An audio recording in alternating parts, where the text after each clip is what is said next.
Quiet murmurs spread throughout the bar after she left.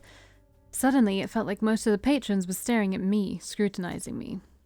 Just talking to her apparently made me the center of attention. Well, it seems like the start of your mentorship won't be so bad, will it? Heath lightly nudged his shoulder against mine, bringing my focus back to him.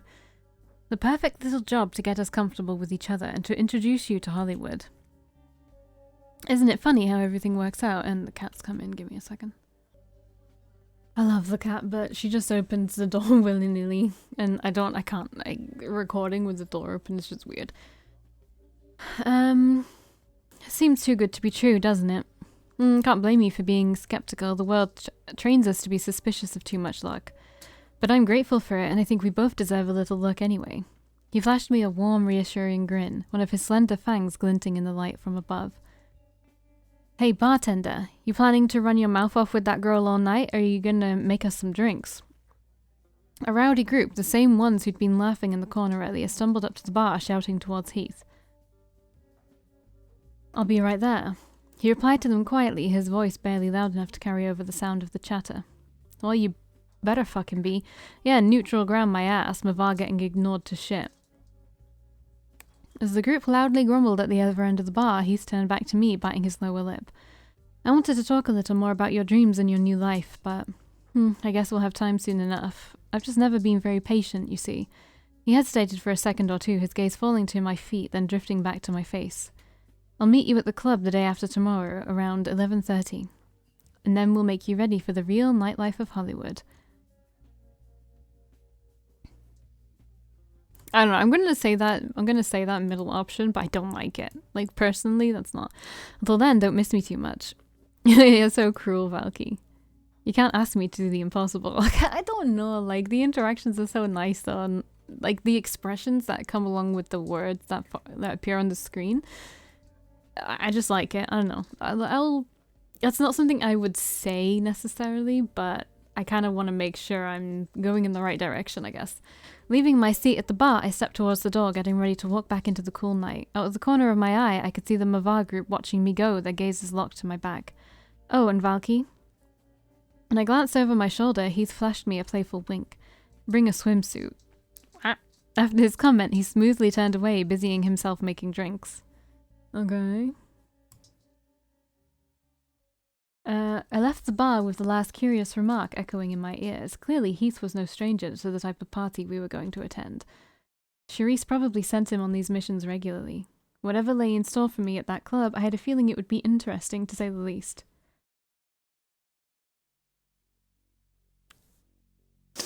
Okay, sorry, sniffing. I spent the rest of the night mingling with mortals curious about my new skills. Immediately I noticed that people treated me in a different way. No matter what I said, it seemed much easier to persuade them, like my words had a magical effect. And sometimes when I made eye contact with a nearby human, they started to look almost mesmerized. Was this part of my power? But as I toyed with my persuasive talents, I noticed something unsettling. Every time I tried to charm someone, I lost all sense of self for a split second. It was like I only existed through their eyes, in their world, and my heart felt like an empty, hollow shell. I'd have to be careful with my abilities, because if I strained them too hard, that disturbing feeling might stick in my mind permanently. Finally, as I began heading back to the hotel, a fresh hunger stirred in my gut. Sunrise was still an hour off, so I could feed from a human if I wanted to. Drink a blood pack.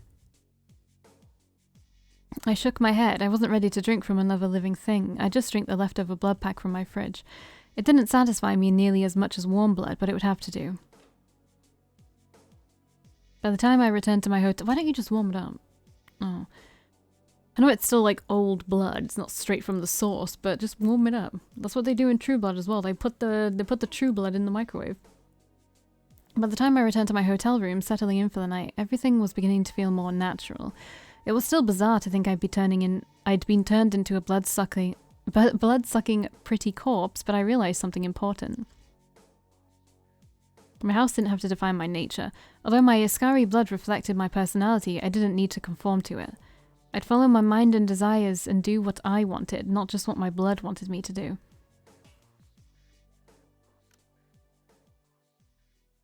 As morning crept closer and I curled up on the bed to hide away from the sun, I resolved to keep that promise. I want to look at my stats again. Okay, so I'm like in the middle there, and I'm more human-like than vampiric. Is that a good thing? Like, I don't know if that's a good thing. The Mavar hate me for some reason. I don't know why they would. I don't think I've done anything. I'm more diplomatic. I'm going more towards outspoken, though, it looks like. But I'm definitely more human-like. After all, undead or not, the week wouldn't last long in Hollywood.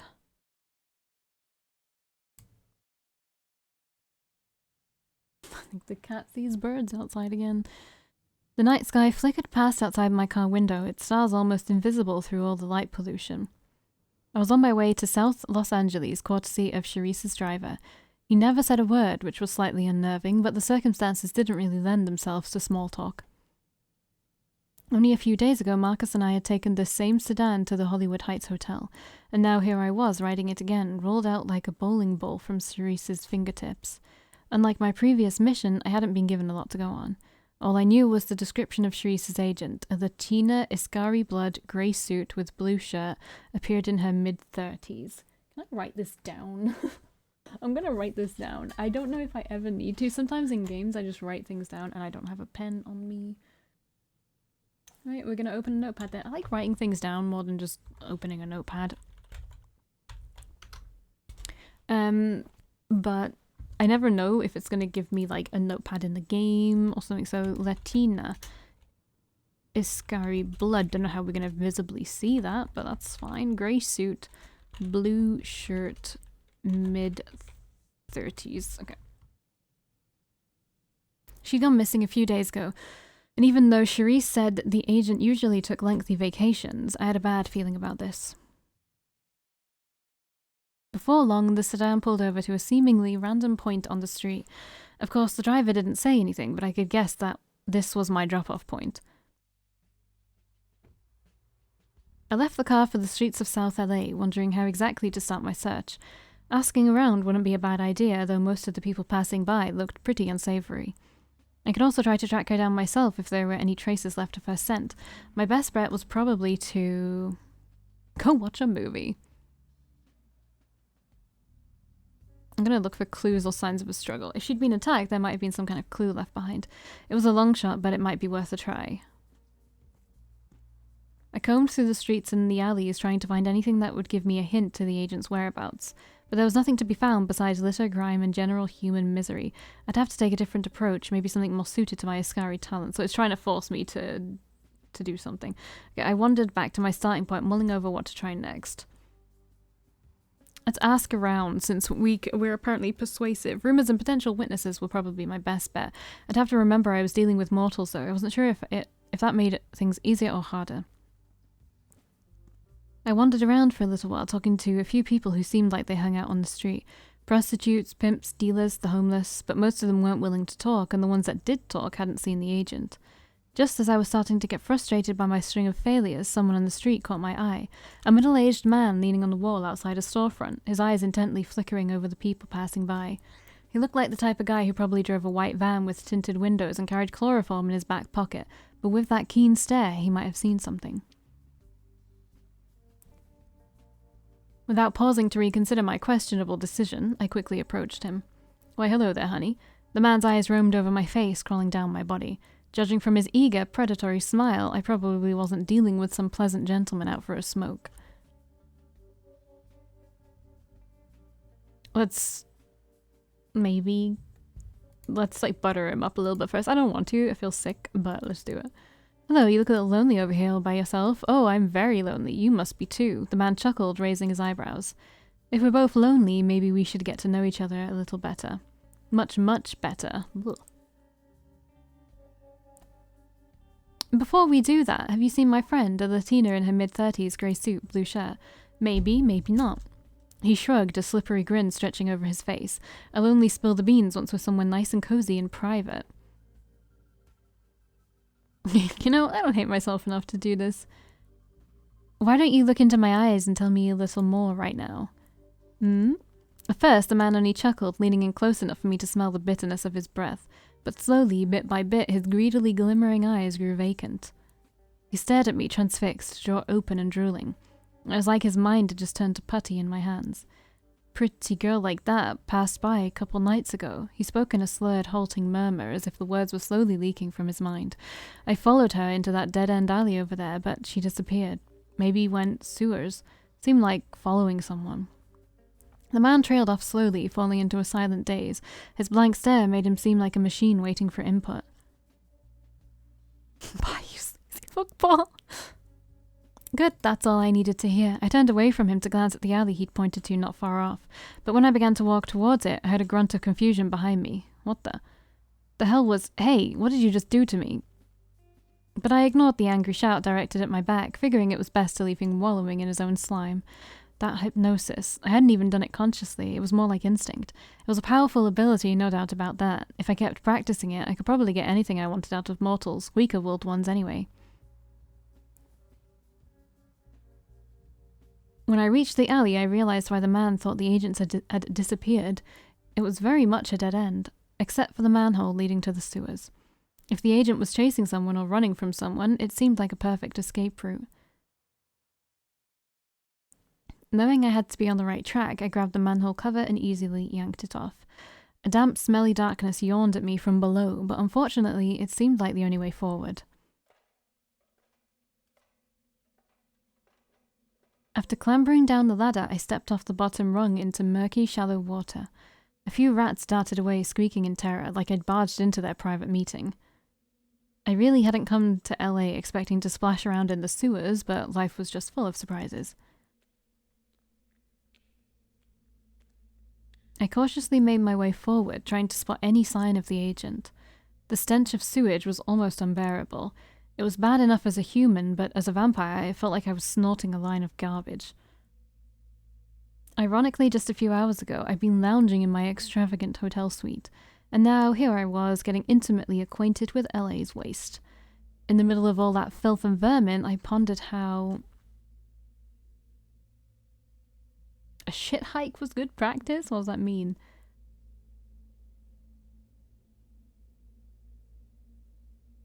I was just doing what I had to do. This was just another part of the job. Maybe not the most enjoyable field work, but I wasn't about to bolt at the sight of some rats. The further I ventured into the sewers, the more uneasy I felt. My sharpened instincts jumped at every noise, every strange flicker of light, and yet nothing came out of the darkness.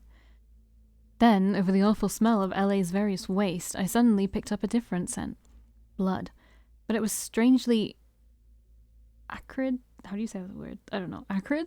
A warped version of the sweet smell I was used to.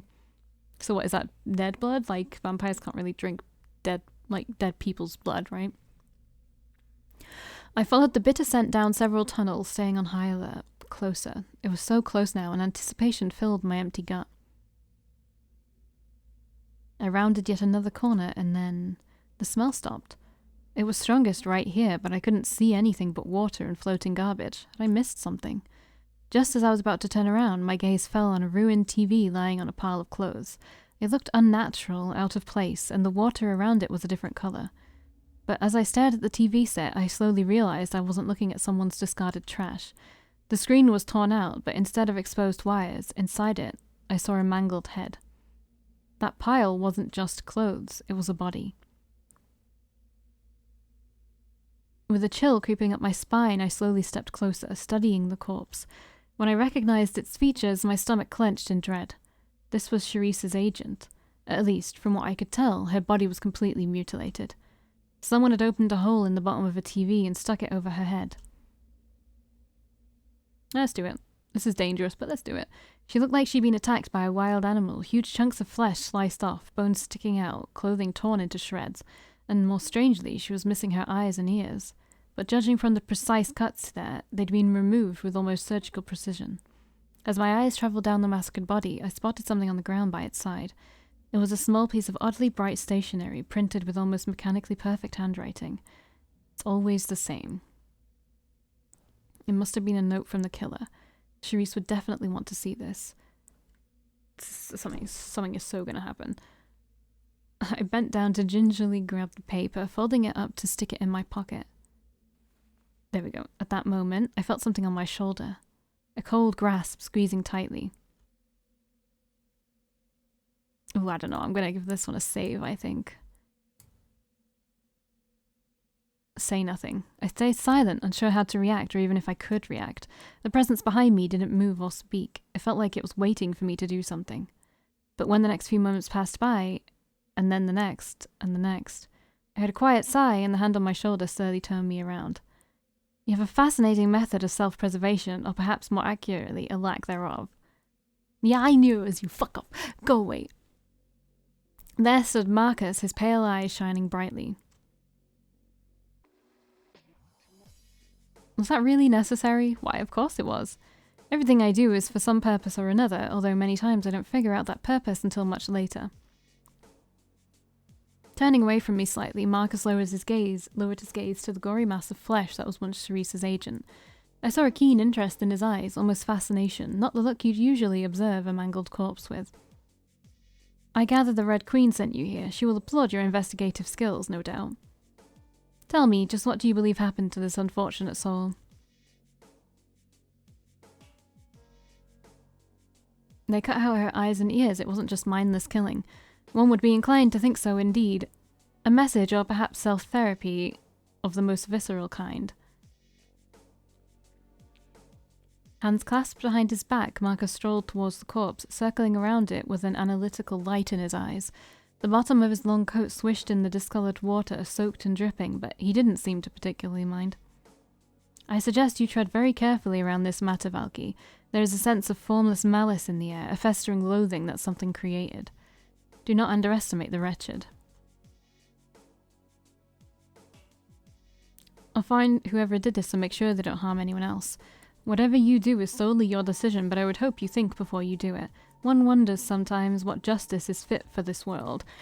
Whoever did that, they still need to be, that's not okay. That's not okay. As Marcus's calm drawl echoed off the walls, putting me slightly more at ease, my body seemed to suddenly remember the stench around me, making it difficult not to gag. It was the acrid smell of the agent's blood churning in my gut, even overpowering the scent of rotten flesh. No, I'm gonna Google that word.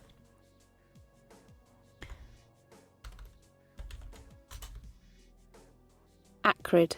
I did it right. Acrid. Acrid. Acrid. That's really loud, I'm very sorry. Acrid. Okay, as if sensing my thoughts, Marcus took a deep, long sniff of the air, his eyelids fluttering closed. If you're puzzled as to why the smell of her blood is so wretched, beyond the advanced state of decay, of course, it's because of a rather curious phenomenon. He wandered back towards me, observing my face intently. To humankind, vampire blood is wonderful, intoxicating, a drug beyond any other.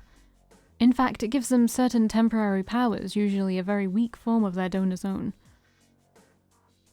But to other vampires, another Night Stalker's blood is the most repellent taste on earth. A rare few of our kind can drink vampire blood without throwing it back up, but in most cases, we are all but toxic to each other. I mean, that kind of, but like unironically or unjokingly. I'm going to say drinking vampire blood wasn't really on my to-do list anyway. Just as well, really. It would have been a rather unpleasant surprise. But now you know to exercise caution if you're planning on giving any hickeys to an undead object of affection. He let out a brief chuckle before falling silent, a lazy smile hanging off his lips. Ah, well, enough of such morbid trivialities. I should be crawling back to my shop, but before I do, I wanted to mention something that you may find important. More sagely advice?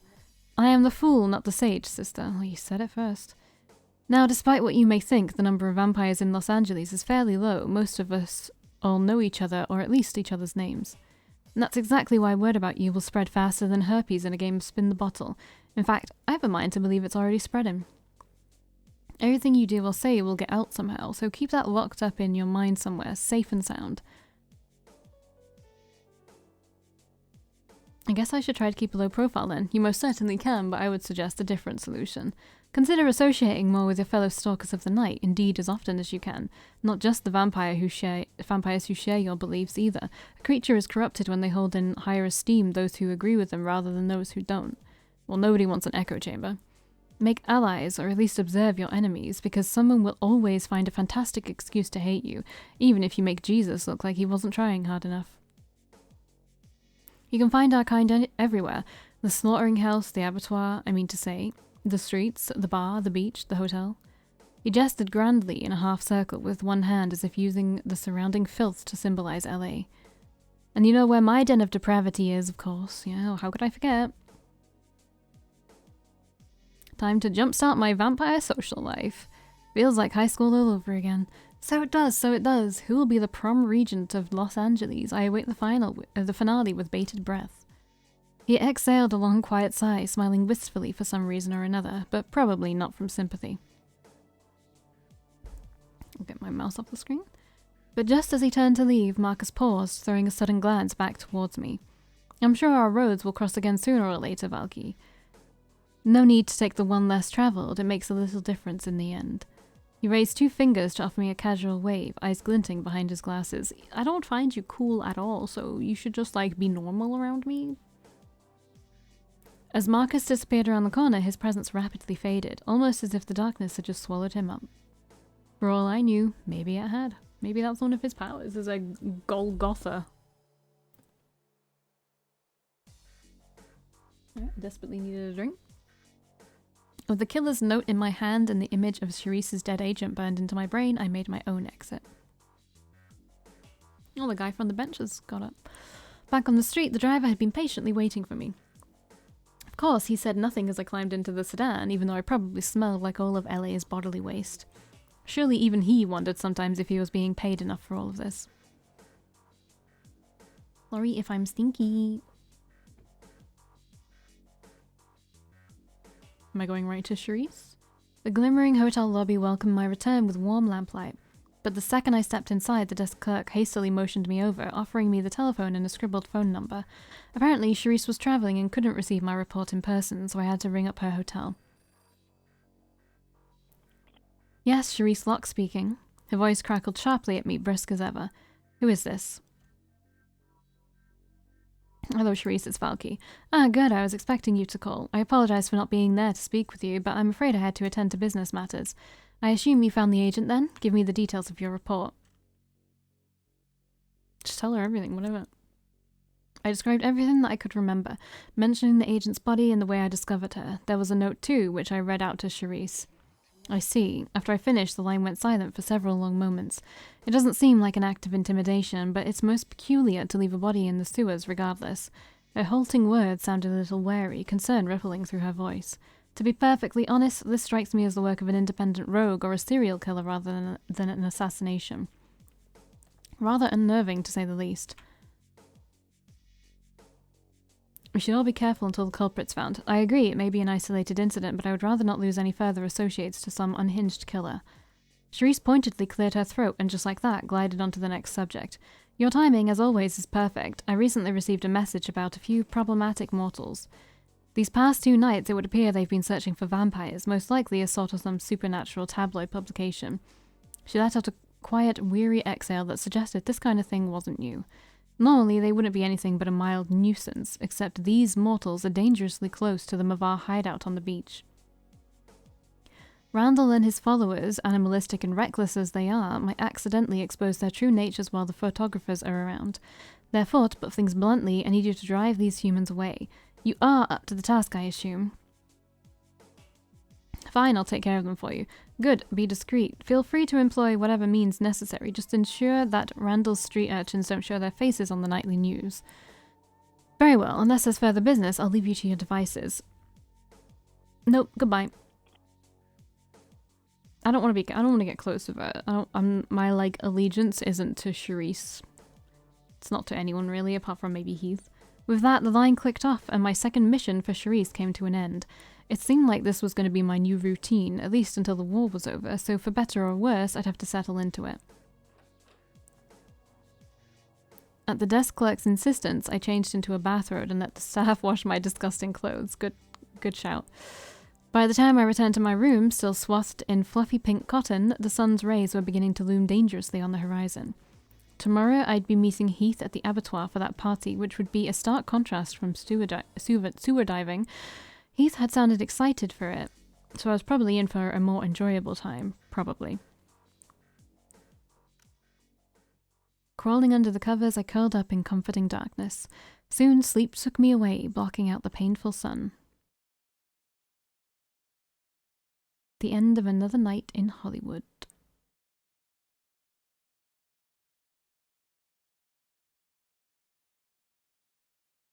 Swimsuits and vampires weren't exactly a common association, but here I was rifling through my drawers searching for the clothing I'd been given for something that, well, suited me.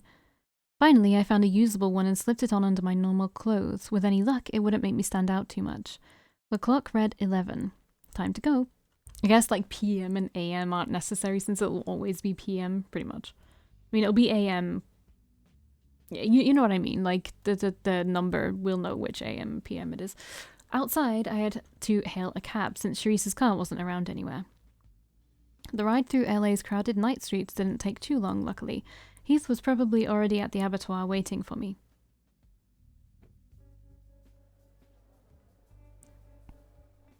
The club was as loud and sultry as I remembered it. I caught the scent of vampires among the throngs of humans lurking like sharks in deep water. Weaving through the crowd, I glanced around for Heath, half expecting to see him dancing with or seducing someone, but there was no sign of him on the dance floor. Then I spotted him leaning in the corner, a cigarette between his lips, eyes fixated on empty space. He seemed so lost in thought, or maybe he was daydreaming, that he didn't even notice me until I was right beside him. Oh, Valkii. You finally decided to show up, I was almost afraid you'd forgotten about me. Instantly lighting up, Heath shifted closer, leaning in as if to hear me better. How could I ever forget about you? I'm doing everything in my power to make sure you can't. Slowly, Heath inched forward a little further, gazing into my eyes for a long, intimate moment before finally pulling back. Well, now that you're here, I've got a little gift for you. Your golden ticket. The color's just slightly off.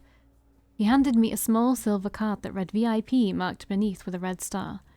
That's how we're going to get into the party upstairs. I followed his gaze towards a set of stairs not far off, guarded by two burly-looking men in sunglasses. Since you're new here, you'll be fine as you are, but I can't risk being recognized, which means I'll be going in as a completely different person. You mean, like, different clothes and a wig? Not quite. He shook his head, pausing for a moment. Besides hypnosis, some Iskari have another unique power called glamour. It's very hard to learn and even harder to master, but it's incredibly powerful. For a short time, from a few minutes to an hour, depending on the vampire's skill, we can take on a different appearance. Face, body, voice, hair, clothes too. It even hides your scent from other vampires. Wow, could you teach me how to use it? He smirked faintly, brushing a hand through his hair. It's much harder to learn glamour than hypnosis, but one day I think you'll pick it up. Would it be selfish for me to say I hope you'll never learn it? I always prefer you the way you are.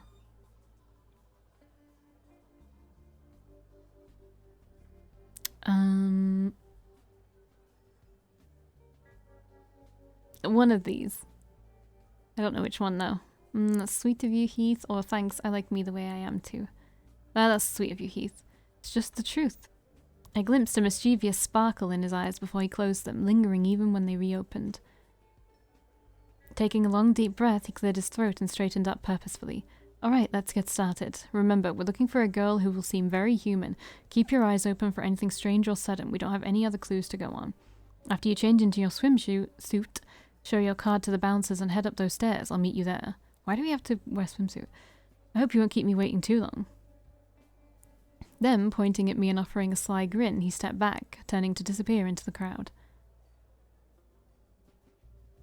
I quickly went to drop off my jacket, shirt, and pants at the club's coat check, leaving me just in my swimsuit. On my way back to the stairs, different looks followed me from the dance floor, some curious, some predatory. With the mixture of scents, I couldn't tell if those looks were from vampires or humans, or maybe both. When I reached the bouncers, I showed them my VIP card, and one of them nodded brusquely. I didn't say that word, sorry. Come with me. I followed him up the dark staircase, unsure what to expect. I'd never been to a big Hollywood party before, but I'd read plenty of articles about their debauchery. As a newcomer, though, I'd hoped it wouldn't be too lecherous. Well, at least I had Heath to guide us along. We emerged on the rooftop balcony surrounded by a pool hot tub and bar, all of it beneath the glittering moon. The air rang with peals of laughter, the light whir of the jacuzzi, the clinking of glasses, almost glamorous enough to be deafening. As I stepped a little further out onto the balcony, one of the figures in the hot tub suddenly waved, beckoning me over. A man I'd never seen before. Was that Heath?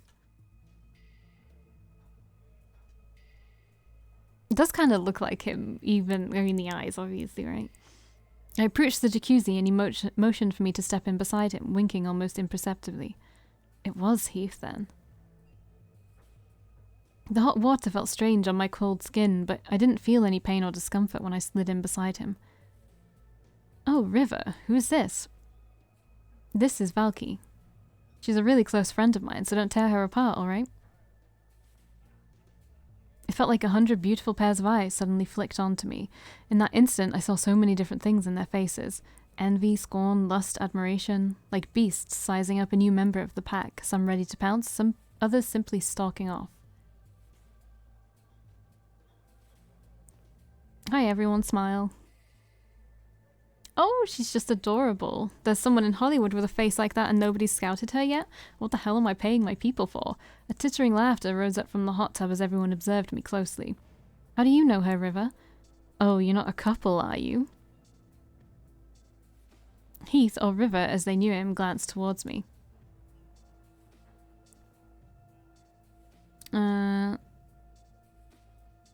Ooh, I don't know what to say, so I'm gonna save again. I'm gonna say we're dating. I'm gonna overwrite because I always end up making too many. Yes, we're dating. That's right, so keep your greedy hands away from her. Playfully shaking a finger at the others, Heath reached out to tuck a little hair behind my ear. Oh, innocent little River gets up to some naughty things, I bet. Well, with a lookalike Valkii in his bedroom, you can't blame the guy. More laughter sprung up like the bubbles all around us, and the gazes on me suddenly seemed to grow more intense. But when I glanced over at Heath, he seemed to be silently basking in it.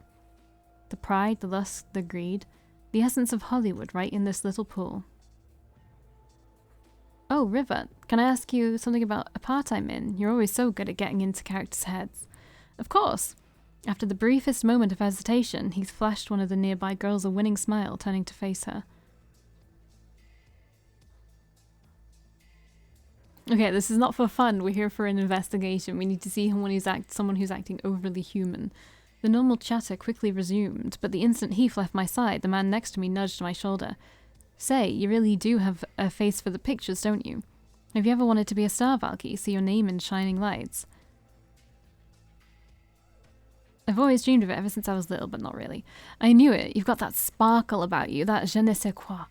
The kind that makes for a true star. Listen, I'll give you my number before you leave, and you've got to call me, because I think I've already got a part for you.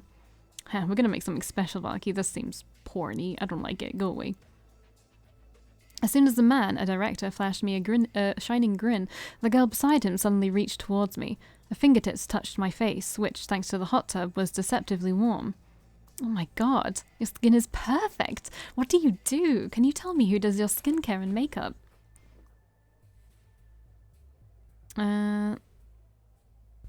Sorry, it's a secret. Wow, you're not even gonna give me a hint? I bet I could get you to spill it if we were alone, you know. Oh, it's just... You're fucking gay, girl.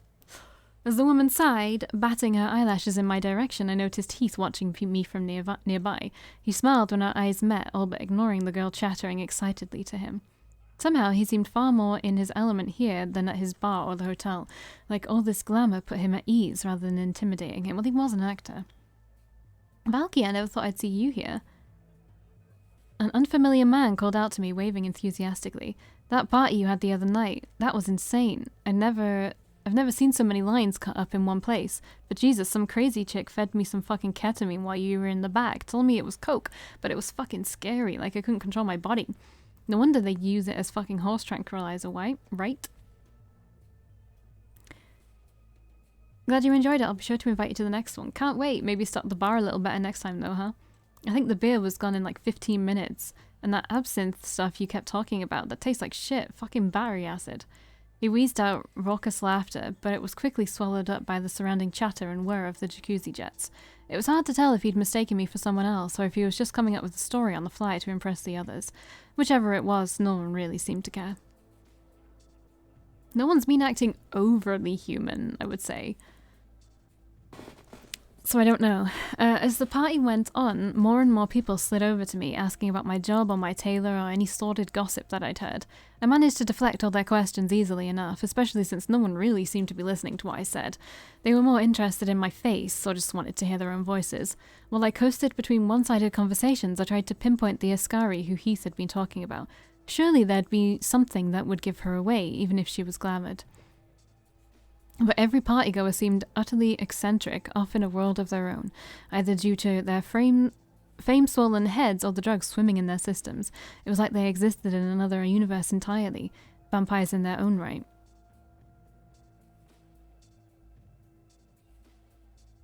Oh hey, you're back. Well, I'll see you in the next one.